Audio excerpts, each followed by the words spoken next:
અમદાવાદના યંગસ્ટર્સમાં નવરાત્રિને લઈને અનેરો ક્રેઝ જોવા મળી રહ્યો છે. ટ્રેડિશનલ કપડાં, એક્સેસરીઝ અને ટેટુ એ નવરાત્રિનો એક મહત્વનો ભાગ બની ગયા છે. ડાન્સ અને ડ્રેસિંગના આ તહેવારમાં યુવક અને યુવતીઓમાં ટેટુ હવે ફેવરેટ બની ગયા છે. નવરાત્રિને લઈને યંગસ્ટર્સ વિવિધ થીમમાં બેસ્ટ ટેટુ બનાવી રહ્યા છે. પહેલાના જમાનામાં કાળી સહીથી છુંદડા બનાવવામાં આવતા હતા અને આજે અનેક પ્રકારના વેરિએશન્સ સાથે આર્ટિસ્ટિક અને કલરફુલ ટેટુ બનાવવામાં આવે છે. અમદાવાદમાં હાલ નવરાત્રિની તડામાર તૈયારીઓ ચાલી રહી છે અને યુવાનોમાં હાલ નવરાત્રિને લઈને અનેરો ક્રેઝ જોવા મળી રહ્યો છે. કપડાં હોય કે પછી કોઈ એસેસરીઝ હોય કે પછી ટેટુની વાત હોય, યંગસ્ટર્સ હાલ કંઈક નવું વિચારી રહ્યા છે. આપણી પાસે એક જાણીતા ટેટુ આર્ટિસ્ટ છે, તેમની સાથે આપણે વાતચીત કરીશું અને જાણીશું કે આ વખતે નવરાત્રિમાં યુવાનોમાં કેવો ક્રેઝ જોવા મળી રહ્યો છે અને આ વખતે તેઓ ટેટુમાં શું નવી થીમ પર ટેટુઝ બનાવી રહ્યા છે.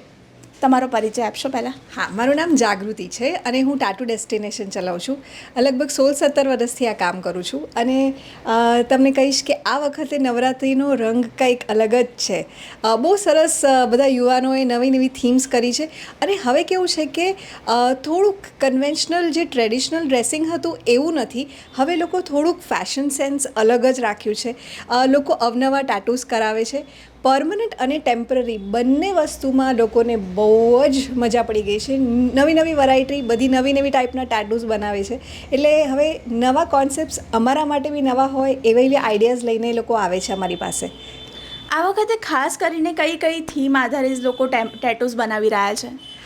હવે એનિમેશન જે છે એ ઇન્ડસ્ટ્રી બી બહુ આગળ આવી રહી છે. એટલે એનિમે કેરેક્ટર્સ ઉપર બી ઘણા બધા લોકો બનાવે છે. જે ટ્રેડિશનલી ગ્લિટરવાળા જે ટેમ્પરરી ટાટૂઝ હતા એ તો લોકો બનાવતા જ હતા, જેમાં કે છોકરા છોકરી દાંડિયા રાસ કરતા હોય. હવે પણ એ ટિપિકલ ટ્રેડિશનલ સ્ટાઇલ નથી રહી. હવે ઘણી બધી નવી નવી પેટર્ન્સ આવી રહી છે અને લોકોને મજા પડી રહી છે.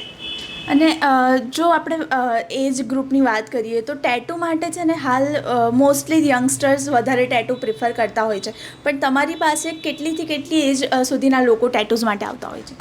હા, એવી કોઈ હવે સ્પેસિફિક રેન્જ જેવું રહ્યું નથી.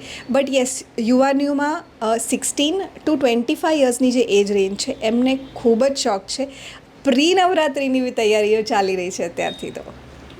અને નવરાત્રિ સિવાય વાત કરીએ તો નવરાત્રિ સિવાય જે આખા વર્ષનો સમયગાળો હોય છે તે દરમિયાન કેવા કેવા નવા નવા ટેટૂઝ તમે બનાવતા હો છો? હા, એટલે ફોર એક્ઝામ્પલ આપણે વાત કરીએ તો જેમ શ્રાવણ માસ છે, તો શ્રાવણ માસની અંદર બધા જ મહાદેવ રિલેટેડ ટેટૂઝ બનાવતા હોય છે. જન્માષ્ટમીના ટાઈમ ઉપર બધા કૃષ્ણ ભગત, કૃષ્ણને રિલેટેડ જે લોર્ડ કૃષ્ણ છે એનાથી રિલેટેડ બધા ટેટૂઝ બનાવતા હોય છે.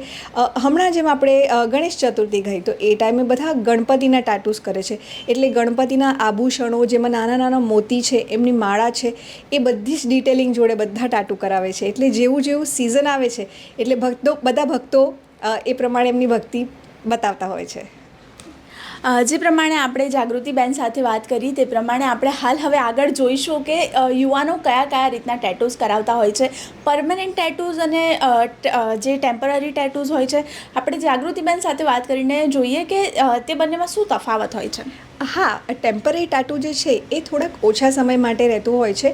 સો એક્ઝામ્પલ 15થી 20 દિવસ જેવું જ રહેતું હોય છે.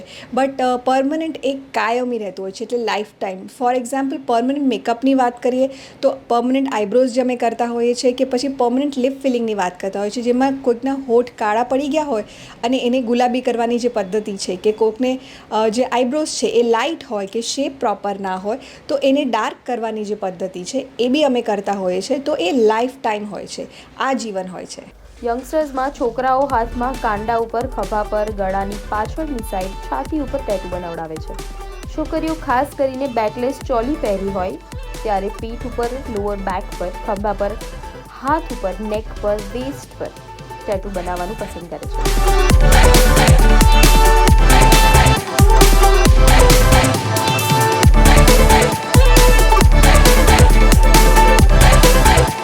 ટેટુ બે પ્રકારના હોય છે, એક પરમનન્ટ ટેટુ અને બીજું ટેમ્પરરી ટેટુ.